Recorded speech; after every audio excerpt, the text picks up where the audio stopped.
ঢাকা বিশ্ববিদ্যালয়ে পুলিশের সঙ্গে দফায় দফায় ধাওয়া পাল্টা ধাওয়া ও সংঘর্ষের পর ক্যাম্পাস ছেড়েছে শিক্ষার্থীরা। টিএসসি, ভিসি চত্বরসহ বেশিরভাগ এলাকা এখন পুলিশের নিয়ন্ত্রণে।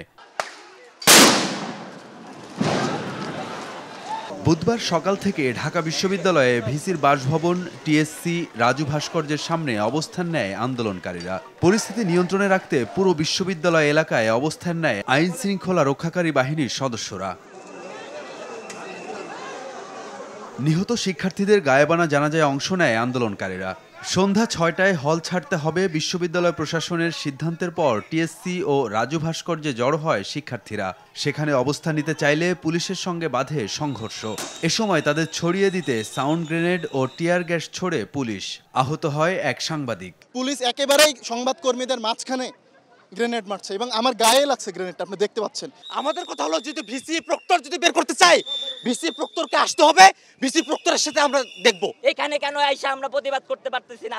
আমরা এর জবাব চাই। আমাদের হলগুলো ভ্যাকেন্ট করা হবে, এটা তো কোনোদিন হতে পারে না। বঙ্গবন্ধু নিজেও বলেছেন লড়াই করো, লড়াই ছেড়ে মাঠ ছেড়ে যেও না। তাহলে আমরা তো ওনার আদর্শই ফলো করছি, আমরা মাঠ ছেড়ে যাব না।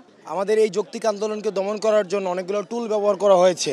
প্রথমে মামলা দেওয়া হয়েছে, পুলিশের গুলিতে শিক্ষার্থী নিহত হয়েছে, তারপরে আমরা ছাত্রলীগ দিয়ে আমাদেরকে নির্যাতন করা হয়েছে।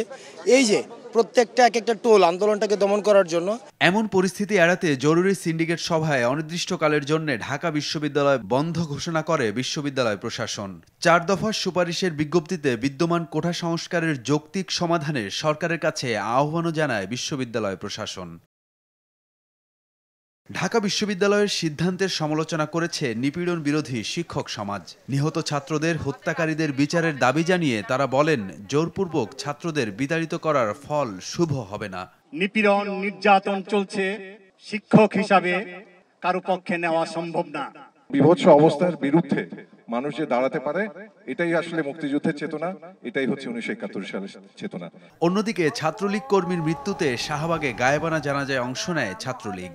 উঠা সংস্কার আন্দোলনকারীদের নামে তারা আজকে তাণ্ডবলীলা চালাচ্ছে। ঢাকা বিশ্ববিদ্যালয় সহ সারা বাংলাদেশে অসংখ্য মুক্তিকামী মানুষকে, স্বাধীনতার পক্ষের মানুষগুলিকে তারা নির্মমভাবে গুলি করে হত্যা করেছে। এর আগে স্যার এফ রহমান হলে ভাঙচুর চালানো হয়, লন্ডভন্ড করে দেওয়া হয় ছাত্রলীগের সভাপতি সাদ্দাম হোসেনের রুম। প্রভোস্ট দাবি করেন, শিক্ষার্থীদের মাঝে বহিরাগতরা ঢুকে এই কাজ করতে পারে। যেহেতু একটা মবের মধ্যে এসেছে, অনেকরে আমি চিনি না। 5 মাসে যত ছাত্রের সাথে আমার পরিচয় হয়েছে, আমার কিছু ছাত্রের মনে হয়েছে তারা আমার হলের স্টুডেন্ট না, হতে পারে তারা অন্য হলের স্টুডেন্ট অথবা বাইরের স্টুডেন্ট। তো যারা অন্য হলের বা বাইরের, তাদেরকে আমরা যেহেতু আমার হলের না, তা আমি ধরে নিতে পারি তারা বহিরাগত। রাত 9টার দিকে রাজধানীর যাত্রাবাড়ি এলাকায় পুলিশের সঙ্গে কোটা বিরোধী শিক্ষার্থীদের দফায় দফায় সংঘর্ষের ঘটনা ঘটে।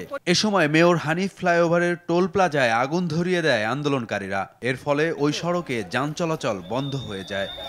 আপনারা আছেন কোথায়? এদিকে রাত 9টার দিকে ঢাকা বিশ্ববিদ্যালয়ের উপাচার্যের বাসভবনে আসেন শিক্ষামন্ত্রী মহিবুল হাসান চৌধুরী নওফেল। ভিসির সাথে বৈঠক শেষে অবশ্য গণমাধ্যমের সাথে কথা বলেননি মন্ত্রী। রফিকুল ইসলাম, RTV, ঢাকা।